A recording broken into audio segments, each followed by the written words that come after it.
Assalamualaikum warahmatullahi wabarakatuh. Bagaimana konsep negara kita dalam rangka memberikan kesejahteraan bagi rakyatnya ditinjau dari sistem ekonomi Indonesia.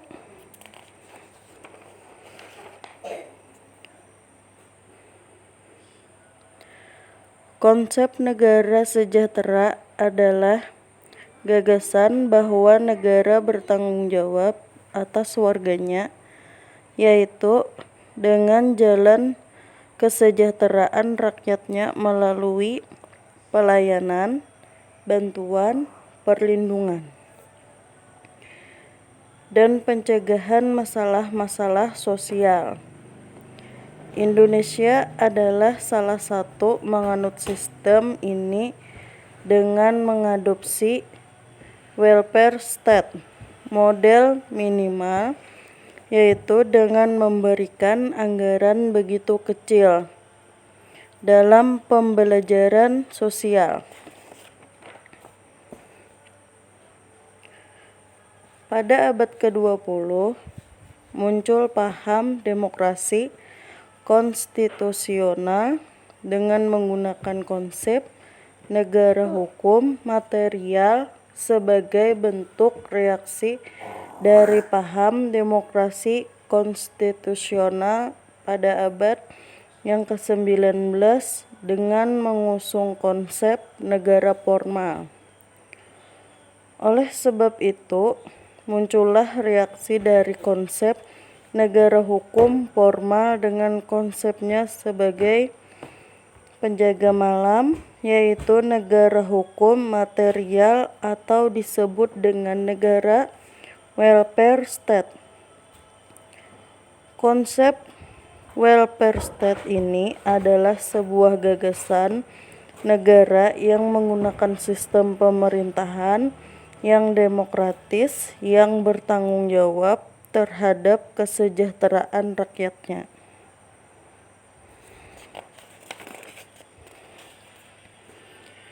Negara Inggris adalah negara yang pertama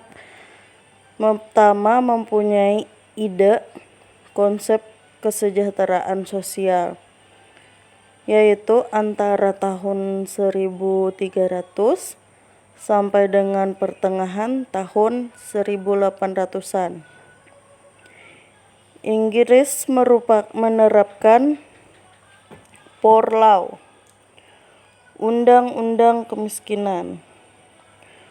Undang-undang ini diterbitkan karena krisis akibat dampak perang yang mengakibatkan banyak terjadinya kelaparan, kemiskinan, penyakit, dan kebodohan yang terjadi di mana-mana.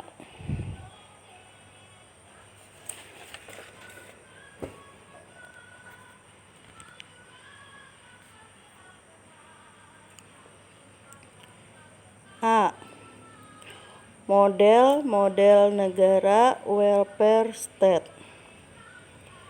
Di dunia ini ada beberapa model welfare state yang sesuai dengan ideologi di setiap negara itu. Yang pertama, model institusional atau universal. Model ini juga disebut dengan model universal maupun di Skandinavia welfare state, atau dipengaruhi oleh paham liberal. Model ini memandang bahwa kesejahteraan adalah merupakan hak seluruh warga negara, sehingga pelayanan dilakukan secara tetap serta tidak lagi memandang kedudukan sosial dan ekonomi masyarakat.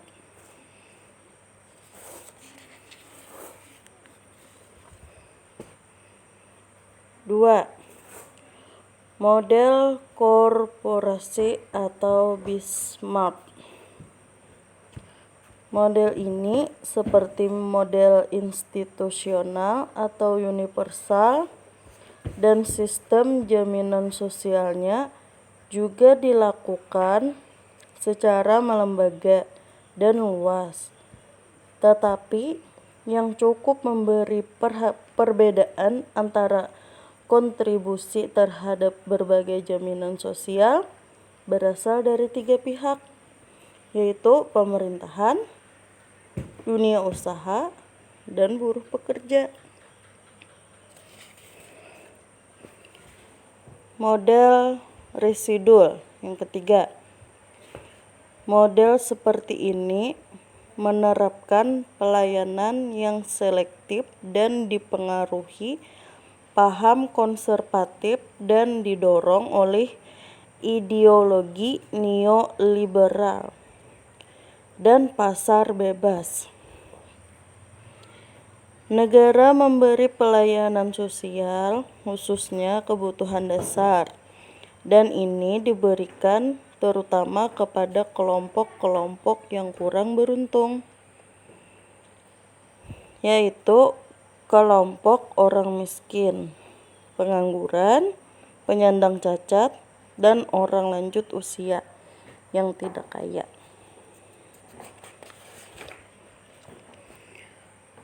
Model minimal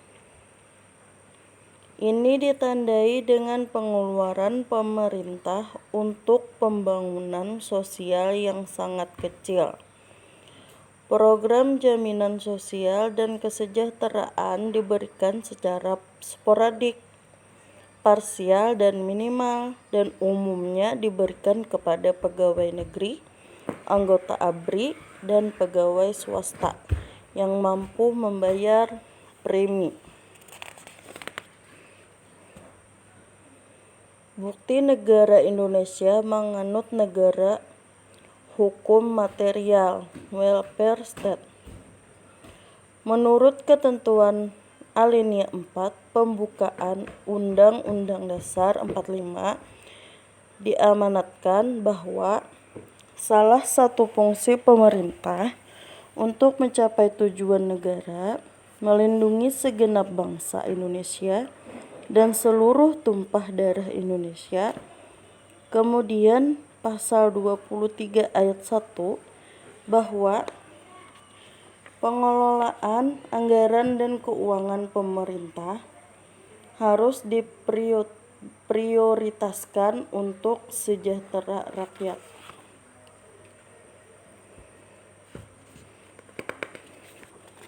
Selanjutnya, pasal 27 ayat 2 bahwa tiap-tiap warga negara berhak atas pekerjaan dan penghidupan yang layak bagi kemanusiaan.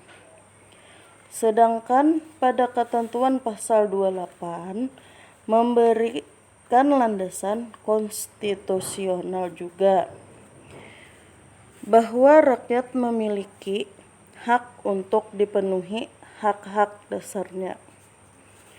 Dan pada ketentuan pasal 31 memberi peluang pada masyarakat untuk mendapat pendidikan.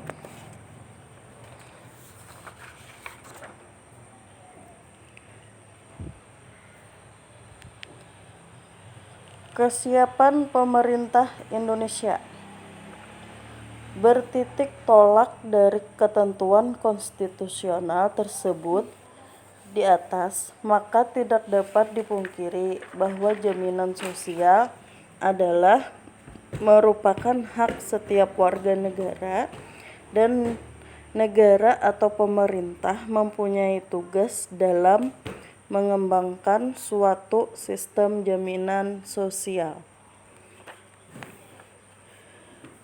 Oleh sebab itu, kualitas sumber daya manusia diupayakan peningkatannya melalui jenjang pendidikan, dan ini mestinya harus diperhatikan dan diprioritaskan menjadi fokus yang diutamakan pemerintah.